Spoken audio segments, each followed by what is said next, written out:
Hi, I'm sorry for the voice in the background. I cannot do anything about it, but this is the first virtual reading for this month.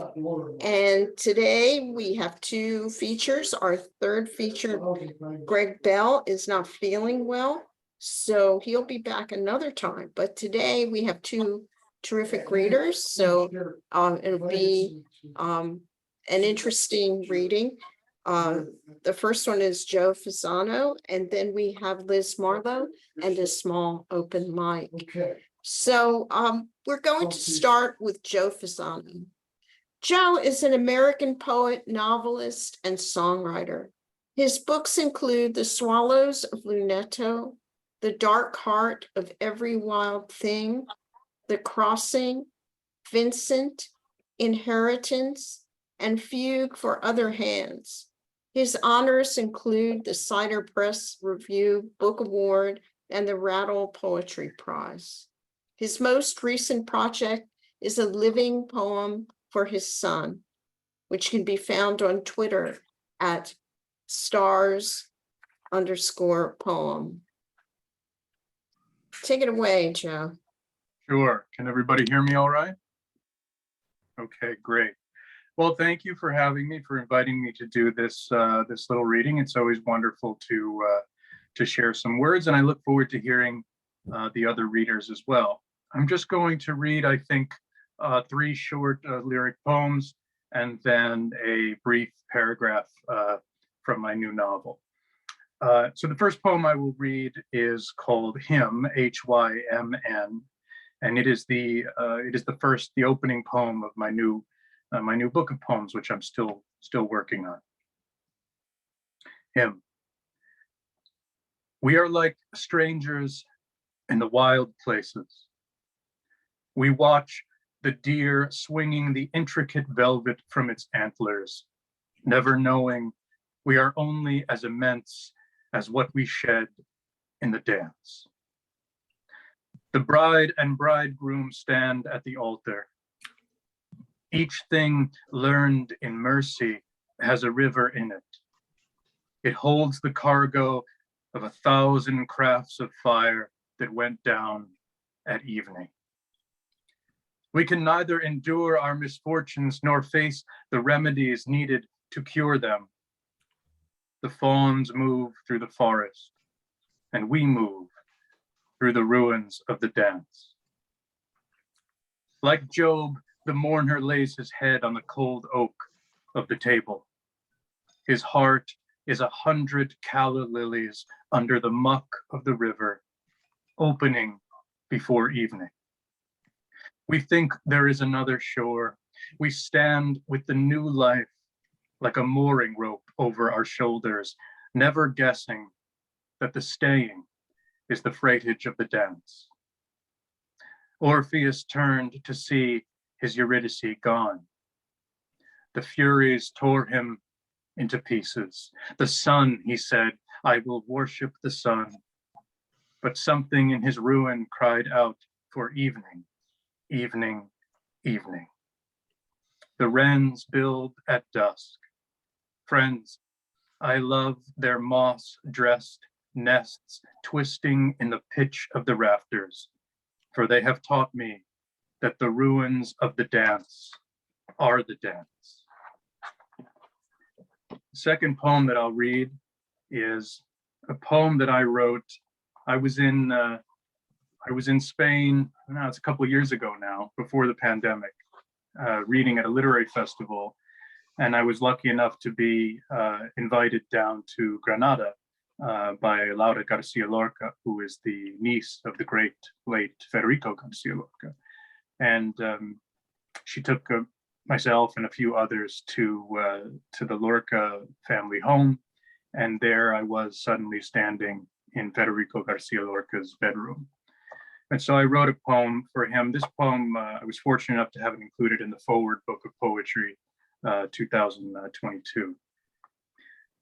Letter to Lorca written on his piano, Granada 2019. An ocean away, my country is dying. Traveler, I have had to touch these dark keys of your shadow to know we feel our griefs ahead of us with their cargo, like great ships passing in the darkness as we wade out naked through the shallows. I have had to ask my own ghosts where they go. Come, you say, come with me a while. If the heart is a dark horse on the roadway, you can follow it with its black tack and its saddle. Follow it in the mad hands of its captors, dark bread loaded on its shoulders. You can listen to the last good songs of earth. Listen, it is late now. It is later. I have touched the maddened jasmine in your garden. I have smoothed the sheets you rumpled when they took you. I have lain down in your linens, nothing burned. Go then. It is late. The world is burning. Cordoba, Santa Eja, Angel. And when they knelt you in the new moon on that lost road, when your body was a country that couldn't love you, did you look up at the dark stars in their gardens and hear the night air, the silences, the wind's hands? I had wanted love, to leave this in the wind's hands, but I hear you now. I hear you now. I do. Go now. Your life waits on the roadway. Walk it back through the dark sleep of its captors. Love someone like the last song of the world. And the last poem I'll read before I do a very brief excerpt from my new novel is a poem that came out recently in Leavings magazine, and also is in my new growing collection of poems. And this is a poem that has a reference that I'm sure everybody knows about. This is entitled Penelope. They say you can save your own life with what you make. They say this, Telemachus. Each night I take the loom apart in darkness, but not because I need him in these gardens, only because I know now what the doomed know. We are only as sacred as what unmakes us. Say his name when you go to bed, Telemachus, then leave me. Let me say this to your father. Child, you are a child, aren't you? I walk now by these dark and hardened waters, and I pity you the last days of your voyage. For surely you have long ago discovered it. Long ago, though the wind lives to afflict you. Long ago, though the dark is every harbor. Long ago, though you've broken far from home. Listen, listen, listen. There are the wild things the sirens sing to take us, and the burning things the Circes dream to keep us. And the little hymn, the living live with the living, where to go to what you are is not to go.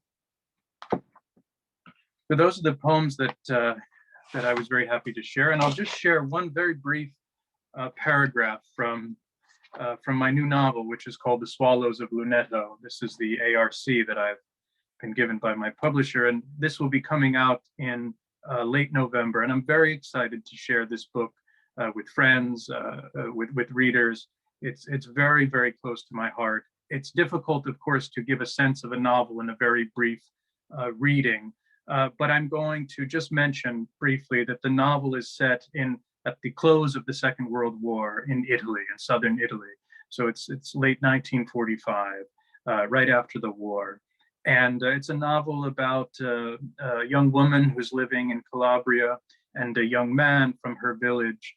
And that young man had gotten carried away with the ideas of fascism, and he now regrets that very deeply. So it's a novel about how we can get carried away with the dangerous ideas and how they can sort of co-opt our own narratives of pain. And at the heart of it is a love story. So I'm just going to, rather than try to tell any of the story here, I'm going to excerpt one brief paragraph from the middle of the novel. that is in the voice of a very old man who lives in a small fishing village in Calabria. And he is giving some advice. He is giving perhaps an unsolicited lecture to this young woman who is the main character of the novel.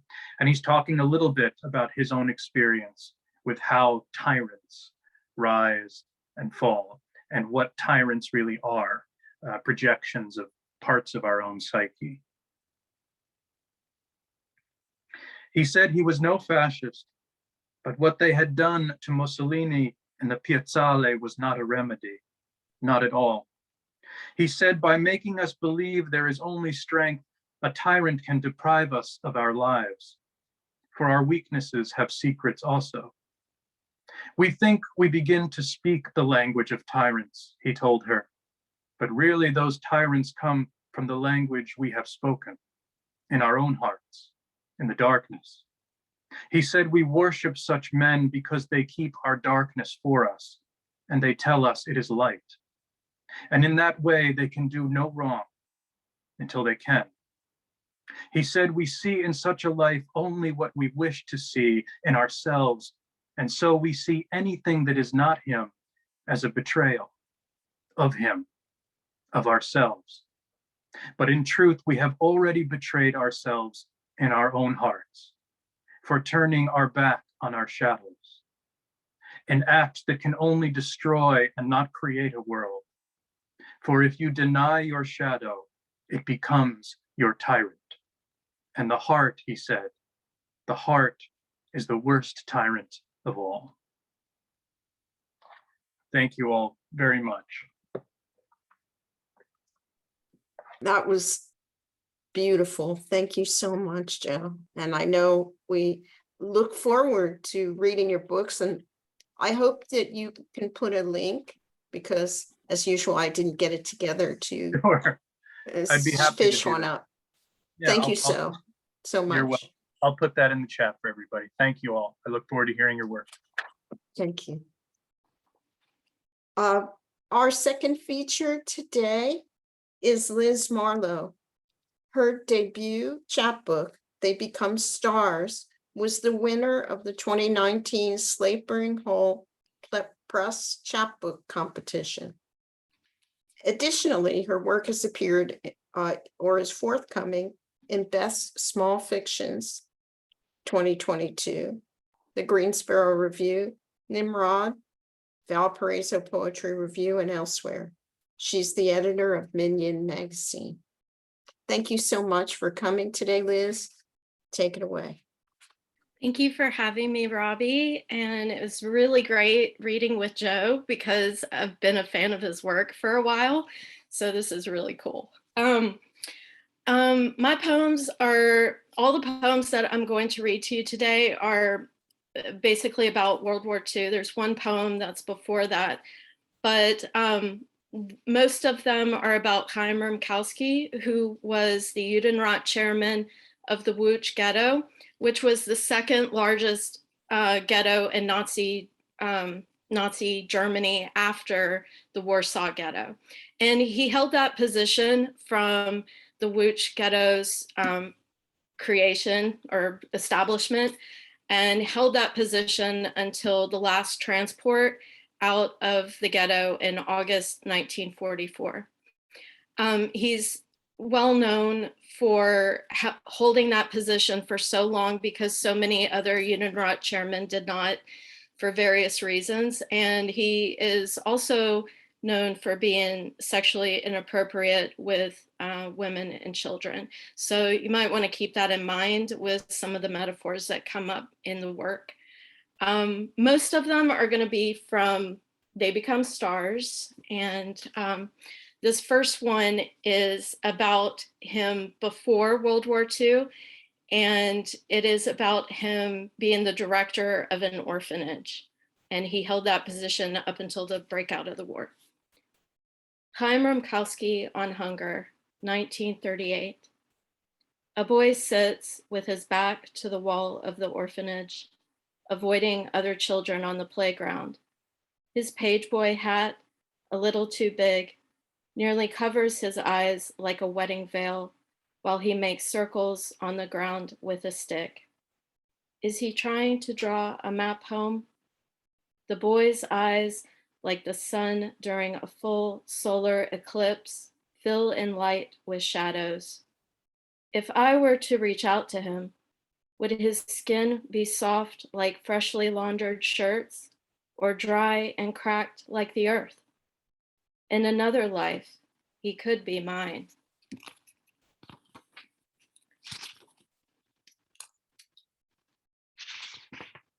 This one is about another person's perspective.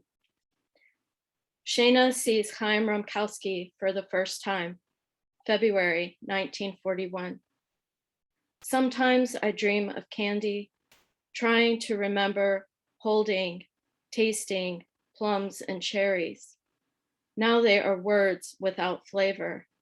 Plum, cherry. Plum reminds me of Plume.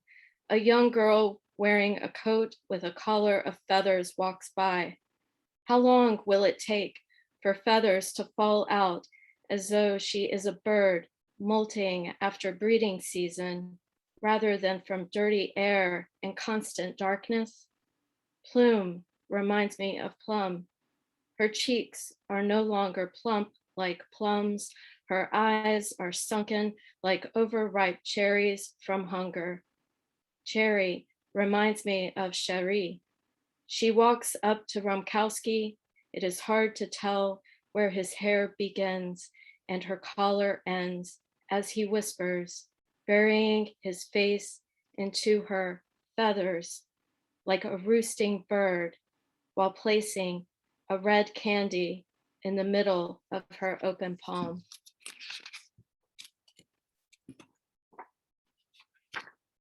This one is kind of a hopeful poem, which is surprising if you're familiar with my work at all.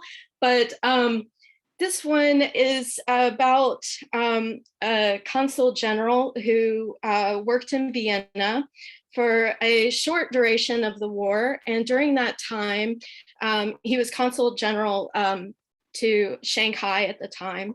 And he issued visas for safe travel for many, many Jews. It's thousands at this point, but they're not really sure of the exact number. Most of the Jews, once they reached the Shanghai ghetto, they'd go on to Palestine, which was Israel at the time was called Palestine. So many of them, though, stayed. And none of the Jews that went to Shanghai perished because of the Nazis. So that's something to keep in mind about him. Consul General Feng Shanho and Rabbi Shimon Shalom Kalish discuss the Jewish question. Both men bow like bars of jail doors bending from blowtorches. One bows habitually, both respectfully. The younger, a plum blossom, not understanding a trumpet pitcher plant's desire to devour a butterfly, asks why the rabbi's people are hated. The rabbi combs his fingers through his beard, the way he might have once raked a garden before planting seeds. Because we have hair dark like river mud, skin the color of sand.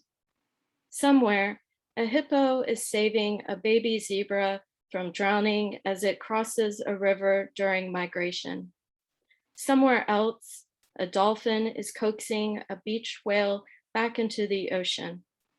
After traveling down rivers and across seas like an Arctic tern searching for a place to live, entire families will move far from home.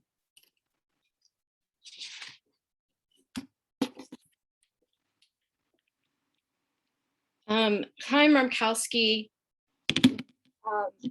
even though he was sexually inappropriate, he never had children of his own, and many people have documented that he was impotent. This next poem is kind of about that. Chaim Romkowski on not having children, September 1942. Wagons pulled by thin men, not mules, not oxen, not engines, filled with children, leave, come back, filled with bread. Laughter hides under floorboards, holds its breath in walls. Wind and rustling leaves sometimes echo the sound. Will that hush bury me? Chaim Rumkowski remembers meeting a girl made of sweet kugel. Break apart eggs, watching life ooze from them, clouds of dust where stars awaken. Watch angel hair noodles boil blonde, fields of rapeseed. A red apple sliced into eighths reveals 8 mouths, but when diced small enough, mars at sunset. Piecing it back together creates a blood moon. Pebbles, ersatz raisins and cream, eyes searching for a reflection, light echoes. If you shake a spice box filled with dirt, don't forget to pray for cloves, cinnamon rather than smoke. If you pick at an icicle enough, the shards might become sugar. If you turn it just the right way, it becomes a comet. If you hold it too long, it vanishes.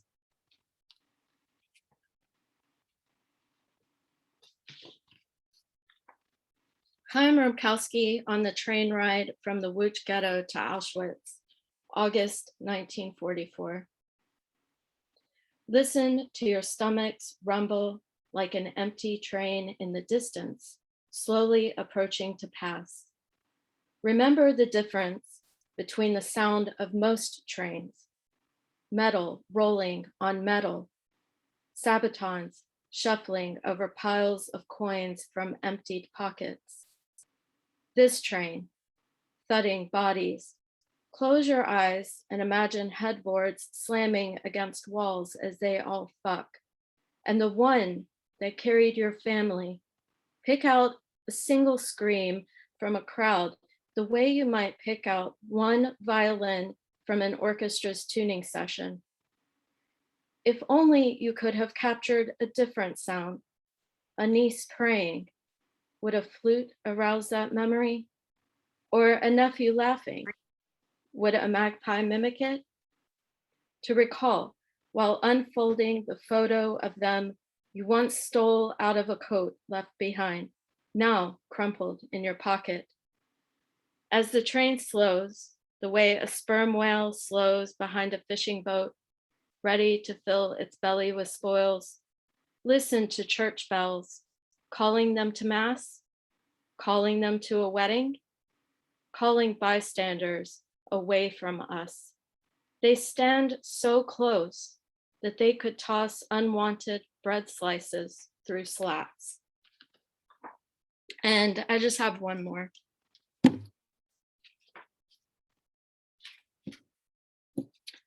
Chaim Rumkowski on memory upon arriving at Auschwitz.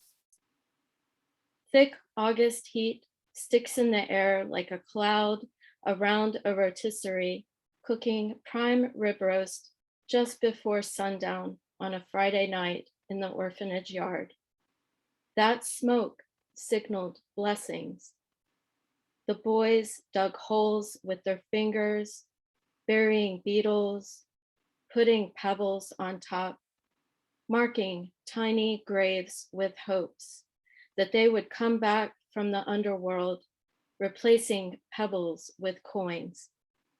But these beetles, crawling out from a heap of ashes, never leave the underworld. This is the underworld. They schlep loads of ashes on their backs like men, women, and children during a deportation. The loads contain indecipherable messages, names they mimic by clicking. If I say my name loud enough, maybe they'll click it back to life after someone throws me on a pile. Thank you. That was wonderful. Thank you so much, Liz, Thank for you. reading. Thank you. And thanks for the work you do. Thank you. Now we'll segue into the open. And I think Is Joan Liotta here? I haven't seen her come in. Oh, it doesn't look like it. So our first reader will be Mark Petrie. Hello, everybody. How are you? Hi. It's been a wonderful reading so far. Thank you, both open readers. My family lived during World War II as civilians in Normandy for 6 years. So hearing about the war really touches base. Actually, I'm going to open my poem, Robbie, with a poem that I wrote in response to a Holocaust Studies course I took at Irvine Valley College in 1996. And it's called Survivor. I speak because I need to tell. Soon all of us who lived will die. We cannot let Hitler rise again. Hate can never again touch my children, never again. I lived in Auschwitz, Block 27. I could see the trains go by. I could see the crematorium, the factory of death in service all the time. The white car with the red cross pulled up. The man in the white coat and gas mask got out. He put the Cyclone B canister down the shaft. The metal canister marked, warning, poison for destruction of parasites. We were the parasites. The camp was always lit, except during air raids. The fences were not electrified. SS patrolled with their dogs. A German whispered, Juden. The dogs attacked. I cannot stand German shepherds. A friend climbed the fence. He was captured, beaten, hung as we witnessed. His last words were, comrades, take heart. The end is coming soon. They killed whoever they pleased. They shot a man because his shovel broke. A Czech Olympic swimmer who knew Johnny Weissmuller was run over by a Panzer as he walked next to me. They'd ask who wanted to pick potatoes, then shot the volunteers. The whole world was upside down. In the barracks, we prayed during air raids. A bomb would fall on us, free us, and take the SS with us. The planes just passed. There was so much killing in different forms, and there still is. The important thing is not to let it happen again. That is why I speak. There should be peace. Have we not learned anything from the Holocaust?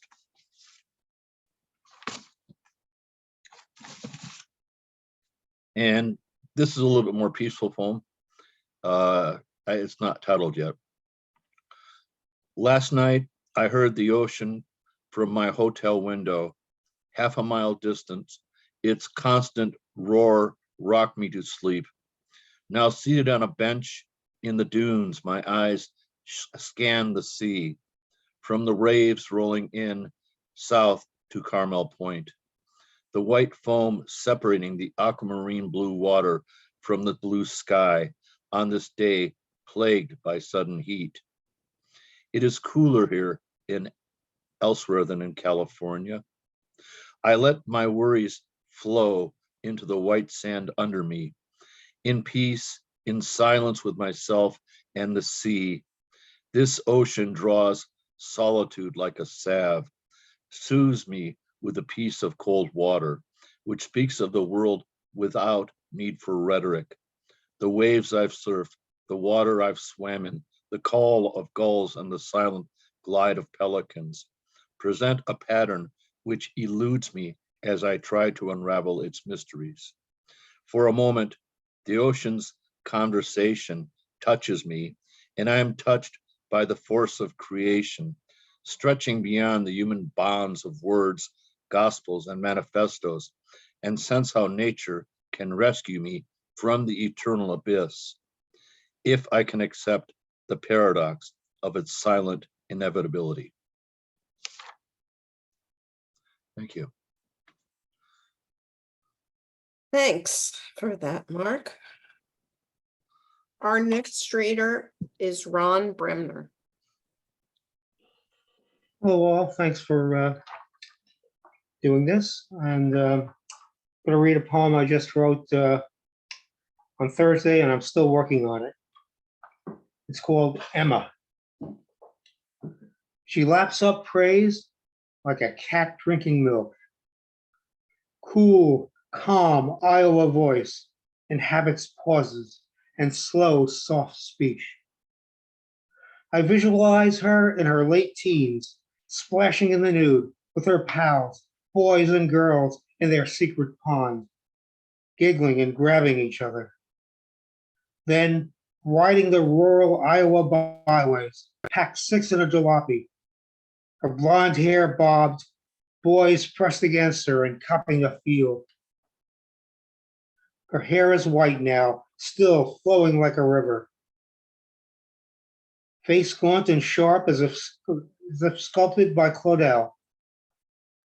Body still slim as a pea pod on the farm. Her eyes meet mine, and I see something in them. They're New Jersey eyes now, long gone from Iowa. Another lost opportunity, she's thinking, shrugs, and goes on. And I have one more very short one.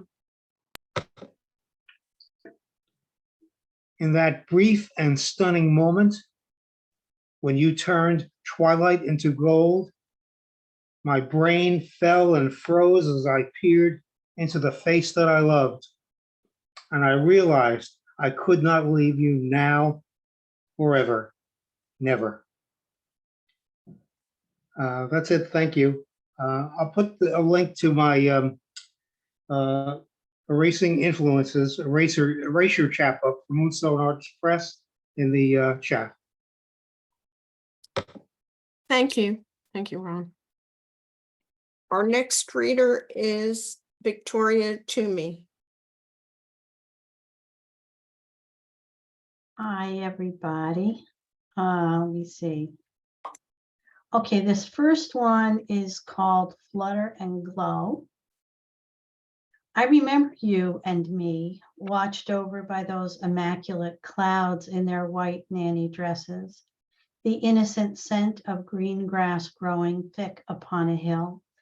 I can feel the warm breeze, our foreheads together, the tips of my hair touching your shoulder. I know I loved you childlike and pure, pure as golden morning light, the way only a little girl can love a best friend.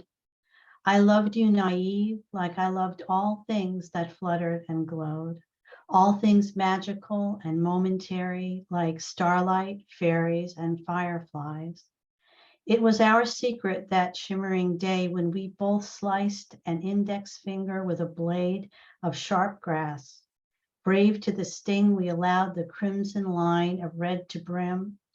We pressed our fingers together until our blood intermingled, both saying at the same time, blood sisters forever.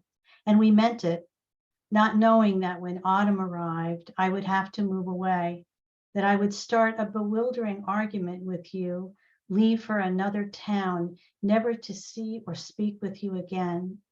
Too young to understand, it was all part of my lessons on how to replace a childhood with something safer, how to begin the brittle business of building walls. And so all these many years later, here I am cradling this poem like a broken-necked bird unable to return home, wondering if you ever think back to a hill, a friend, a promise, a belief in forever. And this next one is called Stones. This is in the high window. You said for no particular reason, everyone's running from something, leaving me to sit with those 2 old stones, silence and truth. Maybe it was the excited children ringing the bell, demanding something sweet, dressed like princesses and superheroes, eager to collect and scurry away. Or the man and woman without costumes waiting at a distance as they ran ahead. or the moon with its round pocked cheeks and a cardboard skull filled with silver dust, casting long dripping shadows as the rain fell from the edge of the roof. Perhaps it was the sentinel pumpkins with their eyes on fire, standing guard up and down the street, or the allure of the porch light to the gathering eclipse of powdery winged moths. Yes, I said, it's true, as the wind ran its chilly fingers through my hair. We held on to each other's hands and watched the rain, the dog barking and barking at nothing, until an angel and a skeleton, treat bags held wide open, hurried up the pathway to our door.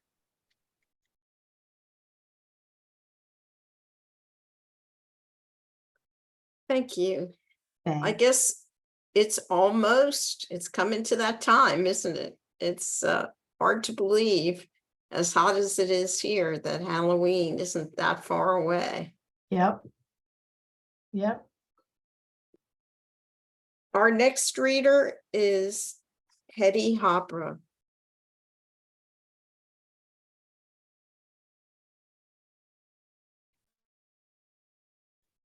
Yes, hello. Hi, everyone. I'd like to share screen, Robbie, because I'm going to be reading two ekphrastic poems. Okay, you have to give me a minute for that because Take I your have time. to make you another co-host. Next time, tell me first, Okay, and I'll do that when I first open up, okay. because now I have to find you. There you are. So I have to make a co-host. There we go. And now you should be able to share. Okay.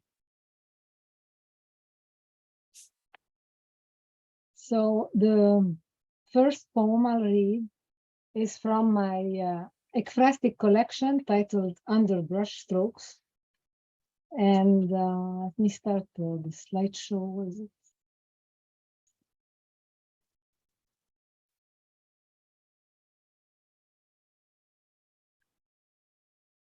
Okay.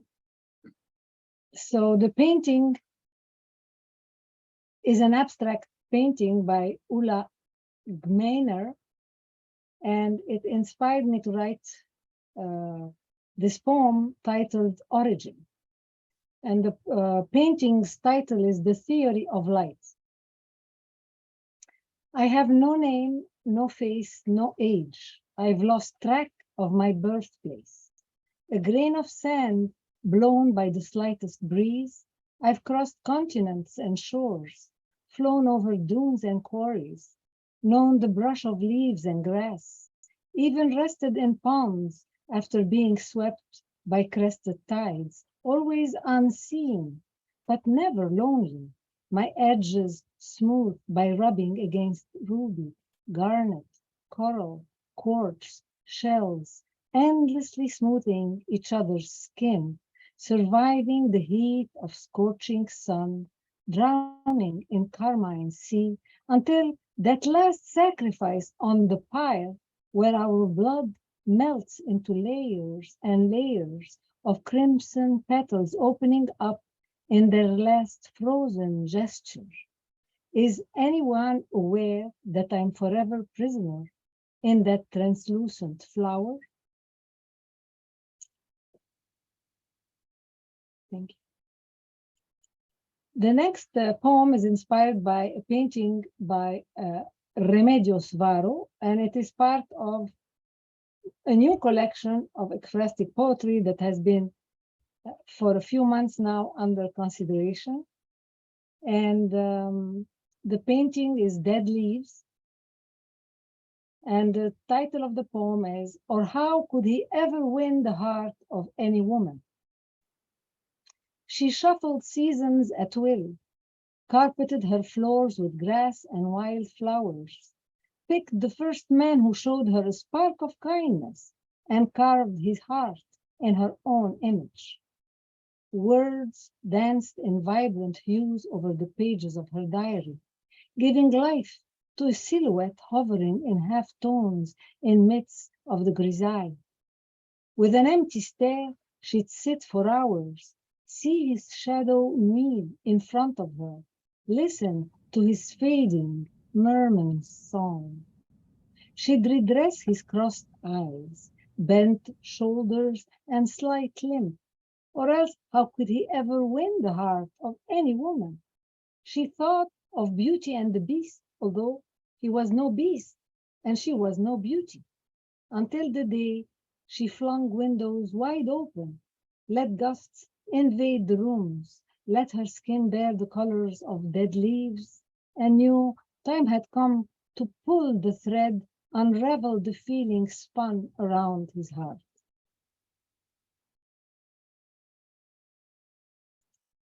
Thank you. Thanks, Hetty. I'm looking forward to you reading in November, right? Thank you. Thank you. I'm delighted. Our next reader is Alan Wolowitz. Thanks, Robbie, for doing this. Thanks to the features who were terrific. And for the open readers, I have one poem. It's called My Old Friends on Zoom. Summer, it's supposed to be hot. I offer this to fill the empty space since no one else has yet taken up the silence.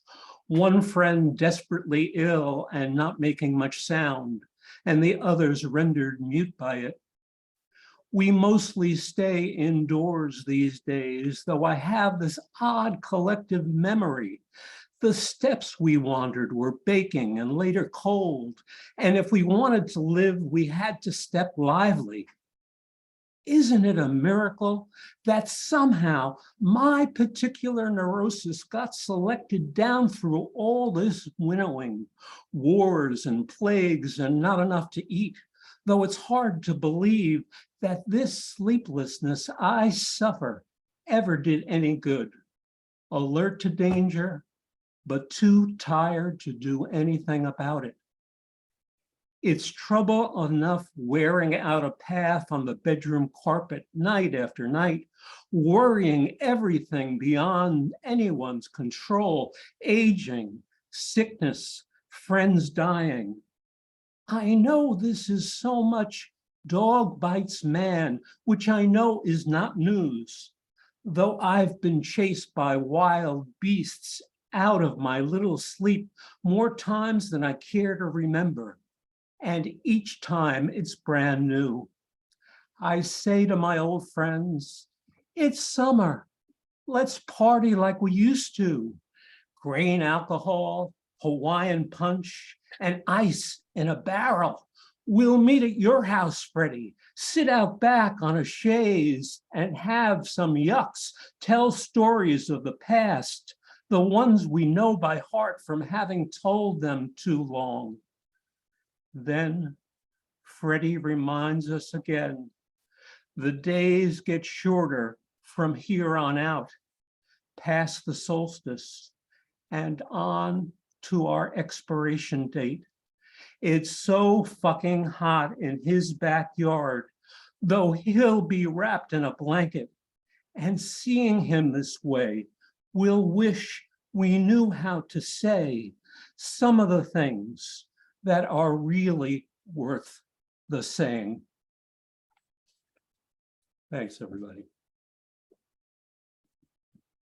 Yeah, thank you very much, Alan. Thanks for reading that. Our next reader came all the way from Greece to read us a couple of poems. Her name is Alexandra Sarapoulou. I am going to make you a co-host so that you can share.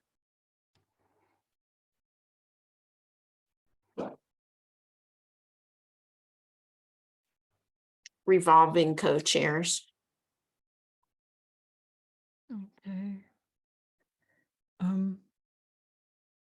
So this is Flying 10 from the Flying series. Can you see the graphics going by? Okay, just making sure. My flying is my prayer. My flying gives my soul psalm. Mellifluous prayer, mellifluous flying, striving to synthesize beautiful symphonies, sometimes in a discordant labyrinth, sometimes in a blissful cadence, sometimes in clashing thunder without solidarity or resonating melody, sometimes in harmonic raindrops like divine notes quenching our hearts' thirst, connecting, rising into a new cycle of incarnation. My flying is my ode. My flying is my soul's lyrics. Pioneering ode, pioneering flying, pollinating my thoughts with the nectar of imagination, sometimes in dignified humility, sometimes in illuminating speech, sometimes in the remaining few upholding their ideas, albeit unprotected and betrayed, sometimes in a united consciousness bursting into a grid of light, inspiring, rising into a thrilling creation. My flying is my dance, my flying is my soul swirling, orbiting dance, orbiting flying, coalescing, protecting from dark entities, sometimes in merciless defeat, sometimes in rays of jubilation, sometimes in the crashing sea waves, battering and victimizing with mortal selfishness, sometimes in the lapping sea waves, smoothing over the roughness, releasing our sweetness, initiating, rising into a rewarding metamorphosis. My flying is my apocalypse. My flying is my soul's ambrosia. Deifying apocalypse, deifying flying. Freeing, joining my spirit with skies of art. Sometimes in expressionless disillusion. Sometimes in mystic truth. Sometimes in a dark cave, the gravity of darkness weighing us down. Sometimes in the golden dawn, a phoenix soaring, never touching ground. Outshining, rising into a rejuvenating catharsis. Our flying is our utopia. Our flying is our heaven on earth. Crystalline utopia, crystalline flying. Thank you. Thanks as always, Alexandra. Our next reader is Rosemary Bone. Okay, here I go. Well, I've recently been crowing a lot about my newest collection of poems, which is called Do Oceans Have Underwater Borders? But 2 days later, another one came out. It wasn't planned, it just happened. And it's called Whistling in the Dark. And I'm going to read one poem from Whistling in the Dark, which is a collection of poems mostly about the creepy, surreal, the unexplained, the kind of thing that lives in your imagination in the early morning hours. So this one is called Collector of Days.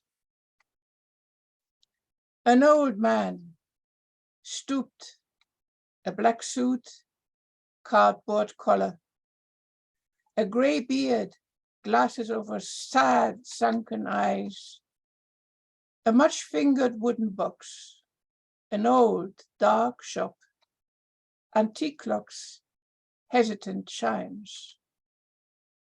The old man buys days, dog days, death days, murderous ones. The day a woman caused her lover's death, the night a father witnessed his daughter's suicide. The afternoon a mother helplessly watched her small son drown. The day the earth stood still. All come to him to sell their worst days and nights, 24 hours. He takes them off their hands. He guards them in the box, cherishes the treasures it contains, strokes it gently before he settles for the night. But he doesn't sleep. His clients forget their transaction. Men and women wonder where Tuesday has gone, Monday, Wednesday, or Friday, or where the matron down the road is dressed up to go to church on a Saturday. Emptiness accompanies the collector. His clocks ring hollow. The light stops at the dirt-covered windows. His hunger never sated. Some days cannot be bought. Thank you.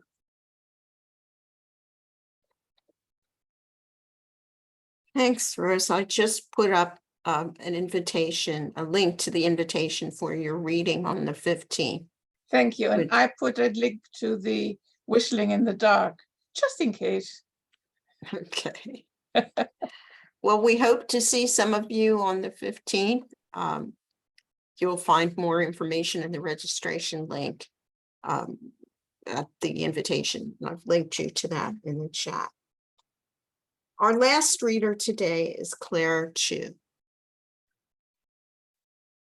Hi, thank you for having me here. I know I didn't sign up for the open mic, so I really appreciate that. I'm going to read 2 poems today. She who would valiant be. Our house is clad with wind, the lake today grey and choppy. I wake early, watch you beside me. You sleep soundly, don't notice when I let your whining dog into the room. She knows to jump into my side of the bed, nestles her warm body along mine. Neither of us look for comfort from you anymore. Last night I hovered relentlessly in the air above you, unwilling to inhabit my body, undecided how to proceed. I am stranded, deserted by my angels when I declare I will return to hurt you. They don't approve, once again make it clear by the sudden flurry of their absence. I pick up my knitting. I smile to myself. Who knits in bed while the sun rises? I'm finishing off the Fair Isle hat I will place on your bald pate before the coffin lid is hammered shut. Knit one, purl one. All the men I've loved are dead, but you don't know that. I'd hoped you were different. Well, to be fair, I'd hoped they all were different. But you, I thought I could change. You lasted longer than most of them. But the day you said I'd bother you if you gave me any thought at all was the day you sealed your fate. I feel you stir, turn toward me, your breath smelling of a small dead animal. I walk into the kitchen, make your oat milk latte just the way you like it, leave it to cool on your nightstand, turn on the shower to drown out any sound, and loudly sing my favorite hymn.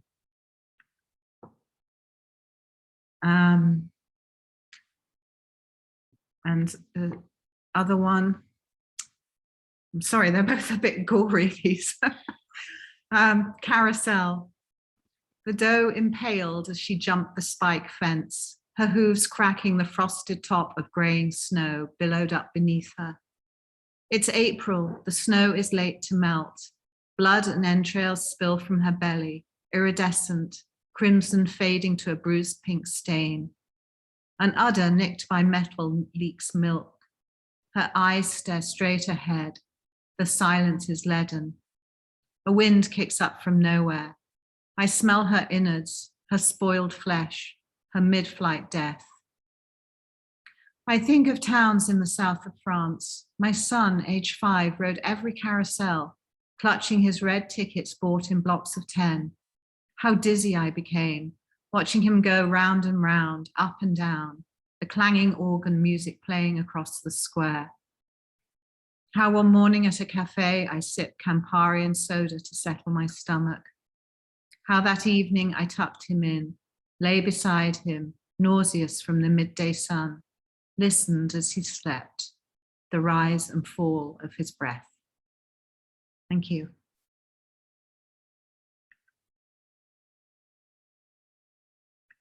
Thank you so much, Claire. There was another misunderstanding about how to sign up for the open mic. Charles Perrone also thought, like Alexandra, that you do that by registering for the reading, but that is not how you sign up for the open mic. There's a link on the Verse Virtual website dedicated specifically to that. And generally, I put that link in the invitation. So I'm going to allow Charles to read because next time I won't.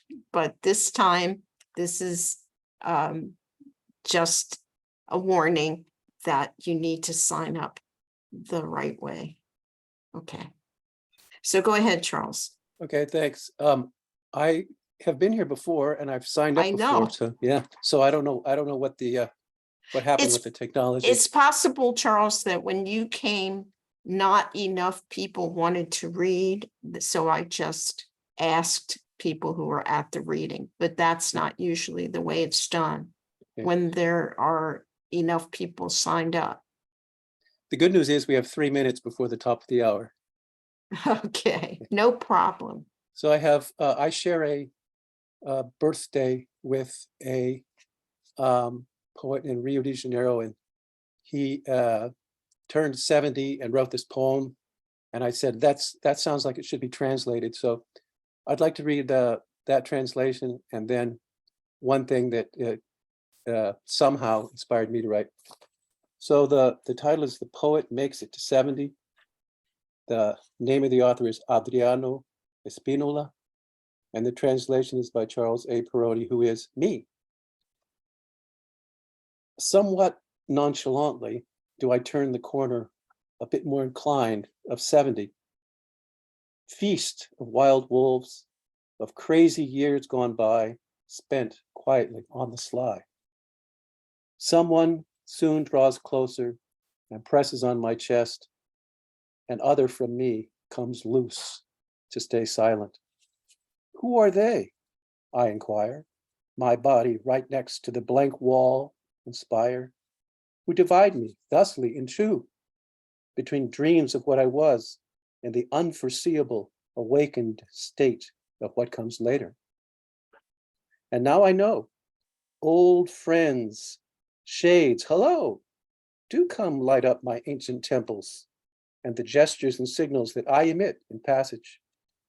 I exclaim, expectant, without nostalgia or grief, upon safe arrival from the pandemic and this voyage through time, cast away from love and failures by the dock and reef of my own step-filled mime. Who, I go on to ask them, invents me every second, each and every day, upon turning the corner of 70. A sudden shade obstinately comes forward to illuminate me, and it is nobody. And it's Odysseus with his sword, Portuguese explorer and native shaman in combat on a beach, in the past beyond reach. Steel, stories, struggles in the preterite that belong to me as well, now traversing me there by that wall with the present's flat scroll, memory of the future. And now I'm already myself, I who am not, sad creature so content, weaver of the art of deceit, that is poetry, that strangest of arts, of prodigal amazements. Like a blind man on a sidewalk, touching aside a part where I am passing by and where I shall always go. And I arrive by dint of some arcane mischief at the corner of these unexpected years, being what I am, common man, spinning flesh and earth of fateful chance 70 times in one. Adriano Spinola. And as farewell short, the fate of chosen garb. The array of human figures in the environs surrounding the municipal wharf is verging on the astounding. fully bald, emboldened gurus bounding forth, nearly deaf musicians sounding tunes out, square accountants rounding numbers loudly up, padres in fresh robes founding new missions, gardeners grounding wheat on planks of stone, parents hounding their poorly entertained children, resounding stellar shapes confounding, dumbfounding, frustrated astrologers left holding bags and pounding on the lone fisherman's sweater. Namaste. Namaste. Thank you. Well, that about rounds up the open. Only I would like to ask Jim Lewis, our editor. We haven't heard from him for a while, so would you like to round out the reading? That would actually be very fun. And if you don't mind, I will read my very most recent poem. Sure. Has not been published yet. Humor is in my blood, so there is a twist of humor in this. It was precipitated by seeing a young friend's work in progress. She's an art student who was working on a nude painting. This poem is titled, If I'd Never Paint a Nude. It will not be for prudery, not at all, because I've seen naked breasts at their best and worst during 40 years of nurse work. It will not be for blindness to the beauty of the form, the fabulous stationary female body in any pose, nor a lack of appreciation for everything revealed. It will not be for eunuchry, naivety, shyness, or even self-awareness or shame, or any other plausible or implausible reason you could name, not one. The truth in its barest light is that I will never paint a lovely nude because I simply do not paint.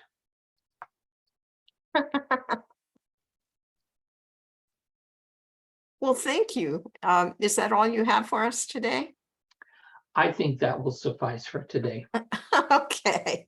All right. Thank you so much. That I'm was going to very good. stop the recording and you can kibitz for a little few minutes.